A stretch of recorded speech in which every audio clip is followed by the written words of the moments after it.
আগামী মাসেই ঢাকার মাটিতে নামছে ব্রাজিল। শুধু ব্রাজিল নয়, ফুটবল দুনিয়ার আরেক পরাশক্তি আর্জেন্টিনাও আসছে লাল সবুজের বিপক্ষে।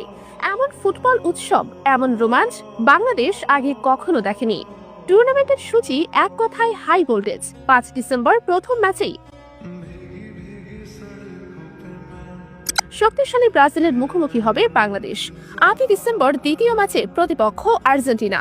আর সব উত্তেজনার কেন্দ্র 11 ডিসেম্বর, যেদিন ঢাকার জাতীয় স্টেডিয়াম কাম্পে ফুটবল ইতিহাসের সেরা দ্বৈরথে ব্রাজিল বনাম আর্জেন্টিনা। ফুটবল প্রেমীদের জন্য এটি শুধু ম্যাচ নয়, এ যেন স্বপ্ন স্পর্শ করার মুহূর্ত। লাতিন আমেরিকার দুই জায়ান্টকে নিয়ে ঢাকায় অনুষ্ঠিত হতে যাচ্ছে আন্তর্জাতিক মানের ultimate football carnival AFP Latin Bangla super cup. আয়োজন করছে দেবী বক্সিং প্রমোশন ইন্টারন্যাশনাল লিমিটেড। 3 জাতির এই বিশেষ প্রতিযোগিতার জমকালো আয়োজনে 5 ডিসেম্বর পর্দা উঠবে জাতীয় স্টেডিয়ামে। প্রথম ম্যাচেই বাংলাদেশের সামনে ব্রাজিলের চ্যালেঞ্জ, এরপর আর্জেন্টিনা। দুই বিশ্বখ্যাত জার্সির বিপক্ষে লড়াই করার সুযোগ পাচ্ছে লাল সবুজরা। এবারের টুর্নামেন্টের বড় চমক, বাংলাদেশ দল গঠিত হচ্ছে দেশের নামকরা সাবেক জাতীয় তারকা ফুটবলারদের নিয়ে। প্রতিটি দল খেলবে নিজেদের জাতীয় জার্সিতে। আর্জেন্টিনা, ব্রাজিল ও বাংলাদেশের ফুটবল ন্যাশনাল অ্যাসোসিয়েশনের অনুমোদন পেয়েই চূড়ান্ত হয়েছে এই আয়োজন।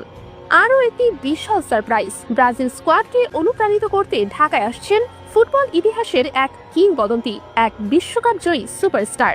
তার উপস্থিতি স্টেডিয়ামে শুধু বজ্রধ্বনি উত্তেজনাই আনবে না, পুরো টুর্নামেন্টে যোগ করবে আলাদা মহিমা।